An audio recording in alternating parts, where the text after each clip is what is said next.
नमस्कार, आप देख रहे हैं कुक्षी समाचार जनता की आवाज। मैं हूं आपके साथ महक कपूर। आइए नजर डालते इस वक्त की सबसे बड़ी खबर की ओर। धार जिले के औद्योगिक क्षेत्र पीथमपुर, जहां देश के कोने कोने से गरीब बेसहारा वर्ग मजदूरी करने यहां आते हैं, जिनका शोषण करने वाले मास्टरमाइंड भी पीछा नहीं छोड़ते। हाल ही में पीथमपुर पुलिस ने ऐसे ही एक मामले का खुलासा किया है। गरीब मजदूरों के नाम की फर्जी सिम निकालकर फ्रॉड काम में इस्तेमाल करते थे। मामले का खुलासा करते हुए थाना प्रभारी पीथमपुर ने बताया कि 29 मार्च को फरियादी किशोर पिता शैतान सिंह बारिया निवासी पीथमपुर सेक्टर 3 ने रिपोर्ट दर्ज कराई कि चेतन परमार तथा विजय राठौड़ दोनों निवासी धार ने उसके आधार कार्ड का उपयोग करके उससे बायोमेट्रिक पर अंगूठा लगवाकर 3 सिम निकलवाए हैं और मुझे एक भी सिम नहीं दी है। इस प्रकार यह दोनों व्यक्ति मेरे नाम की सिम एक से ज़्यादा निकाल कर उसका कुछ भी दुरुपयोग कर सकते हैं। मामले की गंभीरता को देखते हुए पुलिस अधीक्षक मनोज कुमार सिंह ने थाना प्रभारी राजेंद्र सोनी को निर्देश दिए, जिसके बाद टीम का गठन किया गया और आरोपी चेतन व विजय राठौड़ की विरुद्ध धारा 420 आईपीसी एवं 66 सीआईटी एक्ट में प्रकरण दर्ज कर दोनों आरोपियों को हिरासत में लेकर पूछताछ की, जिसमें पता चला कि भोले भाले मजदूरों को 100 रुपए का लालच देकर उनसे अंगूठा लगवाकर एक से अधिक सिम उनके नाम पर तैयार करते थे और उन सिम को यश निवासी धार को 150 रुपए ज़्यादा लेकर दे देते थे। यश उन सिम को 300 रुपए का लाभ लेकर इंदौर निवासी गायत्री को दे देता था। इन सब कड़ियों को मिलाने के बाद आरोपी गायत्री सहित चारों को गिरफ्तार कर पूछताछ की गई। जब आरोपी गायत्री ने खुलासा करते हुए कहा कि इंदौर में ही रहने वाला उनका परिचित अस्तित्व नाम का व्यक्ति ने ऑनलाइन गेमिंग का जॉब मुझे रखवाया है, जिसकी एवज में मुझे 45,000 रुपये सैलरी मिलती है और इसी गेम में इन सिमों का उपयोग किया जाता है। इन सभी आरोपियों के पास से करीब 300 सिम, जिनमें कुछ टूटी हुई हैं तथा 14 मोबाइल एवं 2 लैपटॉप मिले हैं। इस प्रकार प्रकरण में 5 आरोपियों को गिरफ्तार कर लिया गया है। आपको बता दें कि इन्होंने करीबन 1500 फर्जी सिम निकाली हैं, जिसकी जानकारी मिलने पर पुलिस आगे इस जांच कर रही है। सर, ऑनलाइन गेमिंग को लेकर एक स्कैम सामने आया है, क्या है पूरा मामला और कितने आरोपी इसमें? देखिए, दिनांक 29/3/24 को किशोर बारिया नाम का एक व्यक्ति हमारे पास में आया। उसने बताया कि एक चेतन करके लड़का है, उसने मेरी एक से ज़्यादा सिम बनाई है, 3 बार अंगूठा लगवाया, 3 बार फ़ोटो ली है, लेकिन मुझे एक भी सिम नहीं दी है। तो और वो ऐसे ही करता है, एक एक व्यक्ति की 4-4 5-5 सिम बना के रख लेता, फिर उसको कहीं और देता है। तो मुझे शक है, डर भी है कि कहीं मेरी सिम का दुरुपयोग कोई ना करे।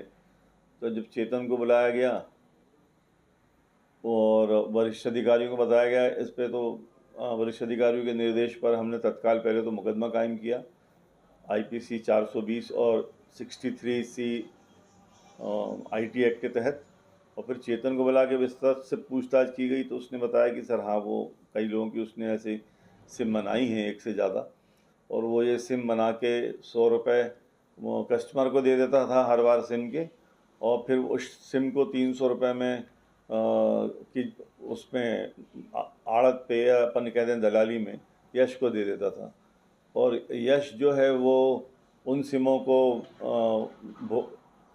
इंदौर में उसकी बुआ को गायत्री को दे देता था। इस प्रकार उनका कहना था कि हमने बहुत सारी सैकड़ों सिमें उनको बना के दी हैं, जिनको उन्होंने यूज़ किया है फिर अलग अलग प्रकार से। तो एक ये बड़ा इशू बन गया था कि वो सिम जो है उनका उपयोग कहीं गलत उपयोग ना कर ले, कोई बैंक फ्रॉड में ना कर ले, या देश विरोधी तत्वों के हाथ में वो सिम ना लगे। इस बिंदु को रख के जांच की गई। फिर चेतन और विजय राठौड़, इन दोनों का काम था ये सिम बनाने का। तो इनको दोनों को पहले हमने अभिरक्षा में लिया, फिर यश को लिया, फिर यश के जरिए उसकी बुआ तक पहुँचे, गायत्री तक। तो गायत्री ने बताया कि वो ऑनलाइन गेमिंग का प्लेटफॉर्म चलाती हैं और उसके लिए इनको सिम की ज़रूरत पड़ती, क्योंकि उन सिमों से सिर्फ व्हाट्सअप कॉलिंग होती है, और एक सिम को व्हाट्सअप कॉलिंग में जो लोग इंटरेस्टेड नहीं रहते हैं गेम खेलने के, वो ब्लॉक कर देते हैं। तो सिम भी 2 घंटे में जो है स्पैम में चली जाती है, नंबर स्पैम में चला जाता है, सिम मतलब ब्लॉक हो जाती है, फिर नई सिम की आवश्यकता पड़ती है। इसलिए उसको एक से ज़्यादा सिम की ज़रूरत पड़ती थी। तो उसको यश सिम जो है अवेलेबल कराता था, और यश को चेतन करवाता था, परमार और विजय। तो फिर हमने पूछा उसे कि ये तुम्हारे पास में ऑनलाइन गेमिंग प्लेटफॉर्म तुम जो चला रही हो, गुरु नाम के गेम का, इसकी लिंक तुम्हारे पास में कहाँ से आई? तो उसने बताया कि उसको लिंक जो है वो अस्तित्व नाम के किसी व्यक्ति ने उपलब्ध कराई थी। तो फिर अस्तित्व से ही पूछताछ की गई तो उसने बताया कि उसके पास में मैसेज आते रहते हैं अलग अलग उसमें कि वो घर बैठे इतना पैसा कमाए, घर बैठे उतना पैसा कमाए। तो बोले इनको जो गायत्री मैडम है इनसे मेरे पुराने संबंध हैं एक ही समाज के होने के कारण, तो मुझे मालूम था कि ये इनको जॉब की ज़रूरत है, तो मैंने इनको फॉरवर्ड कर दी थी लिंक कि आपको यदि करना हो तो आप इस पे कर लो, ऑन इसको रजिस्टर करके लिंक को क्लिक करके तो आपको अच्छे पैसे आप कमा लेंगी। इस प्रकार से उस लिंक को क्लिक करके फिर इनने उस ऑनलाइन गेम को स्टार्ट किया। शुरू में इनको उस कंपनी की तरफ से 20,000 रुपये मिलते थे और 2 मोबाइल मिले थे। जब इन्होंने अच्छे रजिस्ट्रेशन करने लगे ये तो कंपनी ने उड़ा के तनख्वाह इनकी 45,000 कर दी और इनको 2 लैपटॉप के साथ साथ 12-14 मोबाइल भी अवेलेबल करा दिए। तो फिर ये अपने बैठ के ऑपरेट करने लगी, एक्सेल शीट बना लेती थी सब नंबरों के रजिस्ट्रेशन के और खिलाड़ियों को मैसेज भेजती थी। जैसे दिन भर में 200-250 खिलाड़ियों को मैसेज भेजे तो उसमें से 40-50 लोग ऐसे निकल आते थे जो गेम खेलते थे। इस प्रकार से इन सबको फिर 3 आरोपियों को हमने तत्काल पेश किया, उनका रिमांड भी लिया और वो अब सब जुडिशियल रिमांड पे हैं। 3 आरोपियों को आवश्यकता न होने से उनको फिर नोटिस देके छोड़ा गया। इस प्रकार इसमें कुल 6 आरोपी इसमें बनाए गए थे। 5 आरोपी सभी कहाँ के रहने हैं? देखिए, चेतन और विजय और यश तो तीनों धार के निवासी हैं और गायत्री और अस्तित्व ये पैसे कुल मिला के 5 आरोपी हैं, तो वो दोनों इंदौर के निवासी हैं। आपका नाम? राजेंद्र सोनी, थाना प्रभारी पीथमपुर। आप हमारे साथ बने रहे, आपको इस मामले से जुड़ी हर जानकारी हम देते रहेंगे।